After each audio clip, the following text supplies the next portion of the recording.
भारत में एक ऐसा रहस्यमय झील है जहां से आज तक कोई वापस नहीं लौटा है। वैसे दोस्तों, बरमुंडा ट्रायंगल के बारे में आप में से बहुत से लोग जानते होंगे, लेकिन क्या आपको पता है बहुत से भारतीय ऐसे लोग मिल जाएंगे जो बरमुंडा ट्रायंगल के बारे में अपने विचार और उससे संबंधित दुनिया भर के थ्योरी के बारे में बताएंगे। लेकिन हमारे अपने ही देश में एक ऐसी खूनी झील है जो अपने आसपास आने वाली हर चीज को निगल लेती है, फिर चाहे वह कोई एक मनुष्य हो या पूरी सेना हो। इसके बारे में आपको शायद ही नहीं पता होगा। जी हाँ, हम बात कर रहे हैं ये लेक ऑफ नो रिटर्न की। भ्रम हो अथवा रहस्य, अक्सर इतिहास के पात्र ही रहते हैं। ये हमारा काम ही है कि हम उस पर रिसर्च करें और उसमें छिपे हुए सत्य की खोज करें। प्रकृति हमें इसी के लिए तो प्रेरित करती है। बहुत कम लोगों को पता है भारतवर्ष के उत्तर पूर्व में भारत और बर्मा की सीमा पर पंगसू दर्रे के क्षेत्र में एक रहस्यमय झील है। इस झील की लंबाई करीब 1.4 किलोमीटर है तथा अपने सबसे चौड़े हिस्से में 0.8 किलोमीटर चौड़ी हो जाती है। यह वह झील है जिसे पुराने समय में सिट लेवल रोड कहा जाता था। इस क्षेत्र में तंगसा जनजाति रहते हैं। इस रहस्यमय झील को a lake of no return भी कहा जाता है। इस झील के आसपास के इलाका वीरान तथा बंजर है। इस क्षेत्र में तंगसा जनजाति रहते हैं। इतनी खोज के बाद भी आज तक इस झील के बारे में सही जानकारी प्राप्त नहीं की जा सकी है। पशु पक्षी भी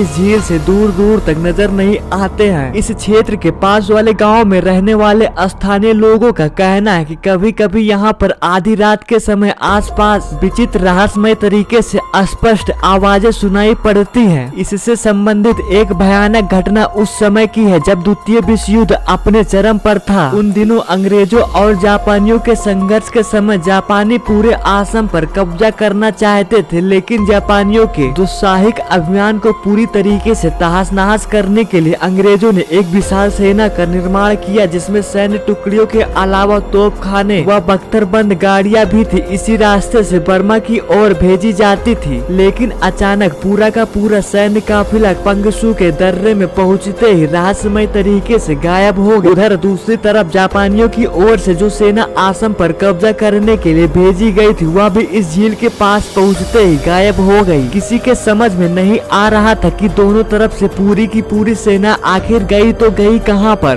दोनों ही देशों की तरफ से अपनी अपनी सेनाओं के गायब होने के कारण खोज की गई, लेकिन किसी को कोई भी सफलता नहीं मिली। लापता सैनिकों की खोज में भेजे गए हेलीकॉप्टर चालक दल ने अपनी रिपोर्ट में बताया कि वह झील के ऊपर से एक विशाल दलदल जैसा नजर आ रहा था। इन सब घटनाओं में सबसे आश्चर्यजनक बात यह है कि इस झील में फोटो खींचने का प्रयास कई बार किया गया, लेकिन उसमें किसी को सफलता नहीं मिली। कुछ विशेषज्ञों का अनुमान है कि इस झील से कुछ विचित्र रहस्यमय इलेक्ट्रोमैग्नेट तरंगे निकलती हैं जो फोटोग्राफी कैमरे को रोक देती हैं। इसको फोटो खींचने के लिए कुछ रिसर्चर्स जिन्होंने इस झील का गहराई से अध्ययन किया, उनकी राय यह है कि यहाँ ब्रह्मांड के दूसरे ग्रहों और दूसरे लोकों से आए एलियंस का कोई संचार केंद्र यानी बेस स्टेशन है, जो कि वे नहीं चाहते कि कोई मनुष्य यहाँ पर पहुंचकर उस पर रिसर्च करे और उनके बारे में किसी भी प्रकार की कोई जानकारी प्राप्त कर सके। यह झील द्वितीय विश्व युद्ध में दो देशों की सेनाओं के लापता होने के बाद में जितनी रहस्यमय उस समय थी, उतनी आज भी है। समय कोई भी हो, रहस्य हमेशा उतना ही सम्मोहक बना होता है जितना वह सर्जन के समय था। इतिहास के परतों पर जमी धूल उसे धुमली कर सकती है, लेकिन मिटा नहीं सकती है। दोस्तों, यह रही कुछ जानकारी। उम्मीद करता हूँ कि आपको वीडियो पसंद आया हो। अगर आपको वीडियो पसंद आया हो तो प्लीज लाइक, कमेंट और सब्सक्राइब करें। Thank you so much for watching my video.